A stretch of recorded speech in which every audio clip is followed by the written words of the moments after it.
Let me start with a song you normally don't associate with July the 4th, assuming this works.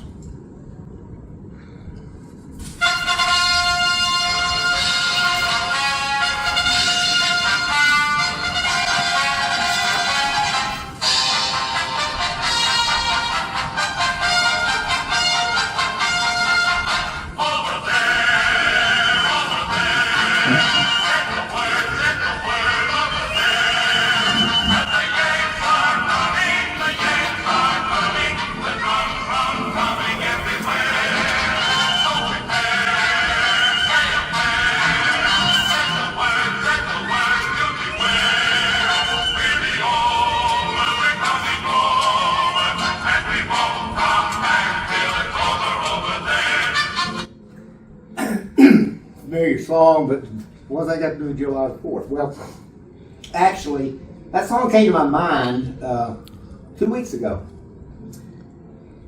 The U.S. Air Force had just done this marvelous work over the skies of Iran. And I got to thinking, there are a lot of people in the Middle East have never heard those words, particularly the mullahs, and they have no clue what the real meaning is, and so they'll never catch on. But as I thought about it more and more, the words of that song and the meaning of it being over there and we're not coming back until it's done, it's really been part of our national DNA for centuries.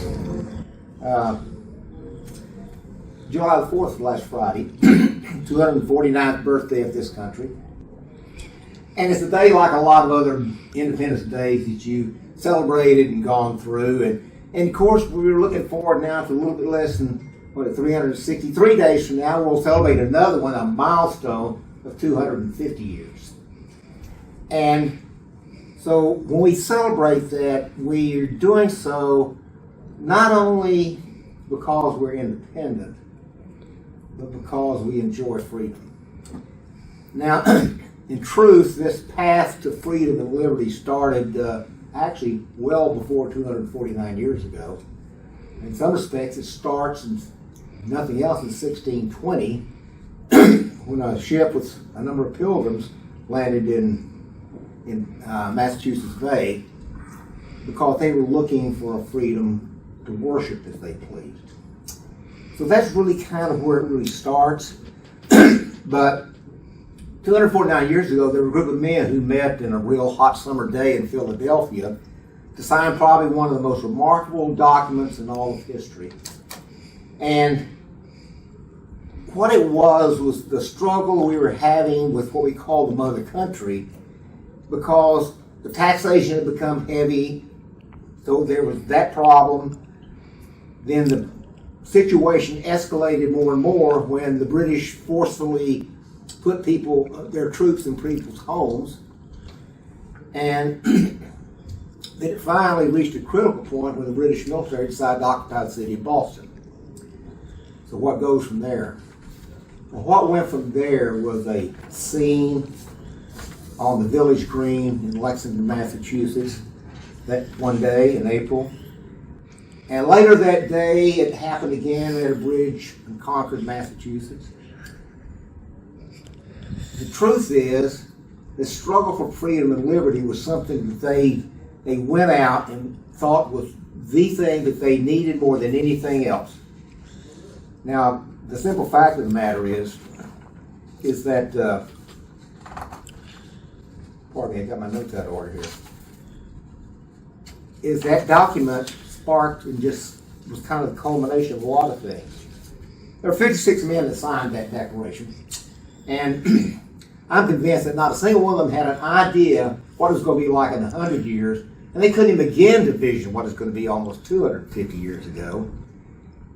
Those men came from very diverse backgrounds, but they had several things in common, and one of those things in common is written into what they wrote in the Declaration of Independence.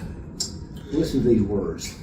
We therefore, the representatives of the United States of America in General Congress, assembled, appealing to the Supreme Judge of the world for the rectitude of our intentions, do, in the name and authority of the good people of these colonies, solemnly publish and declare that these united colonies are and should be and have a right to be free and independent states.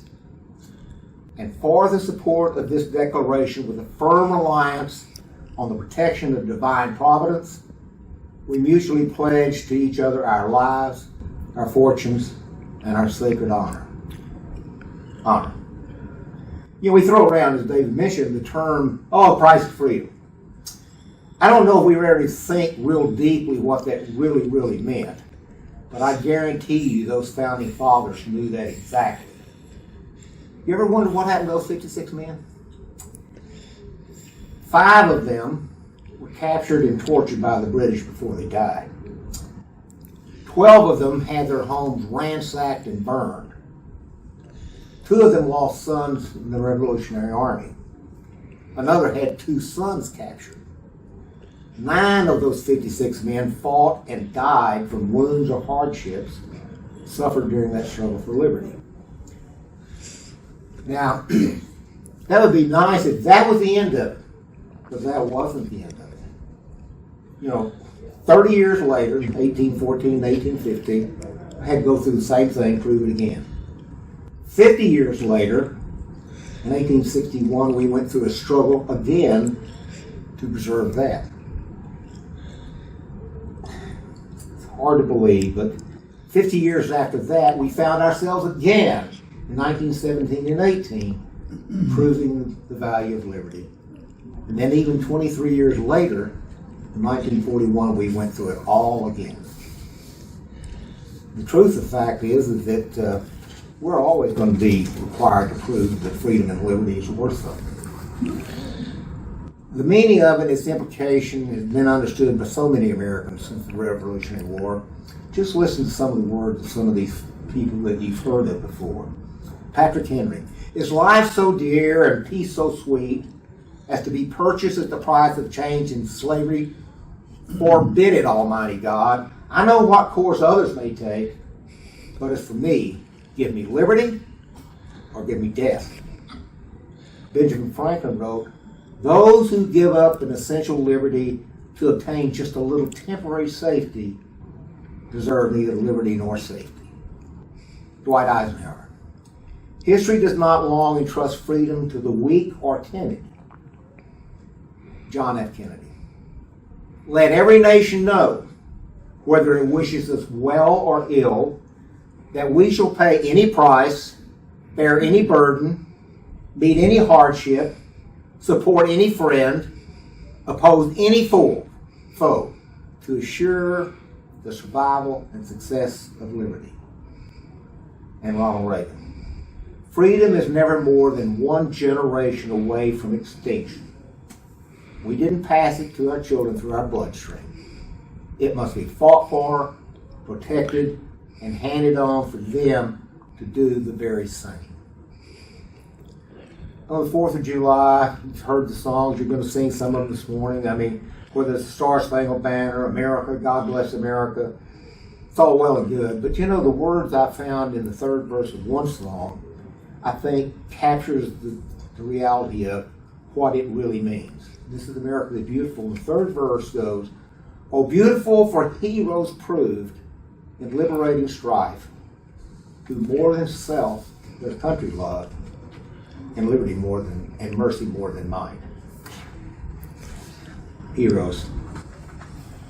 Heroes come in all sorts of shapes and sizes. Those 56 men who courageously signed that Declaration of Independence are truly heroes. And so are the many men and women who have stepped forward in succeeding years, whether they wore a uniform or just plain old clothes. It doesn't matter if you wore a uniform. It doesn't matter if you wore those plain old clothes. Every single one of them, now and then, and that includes each of you, truly love country more than self. That is the essence of our freedom.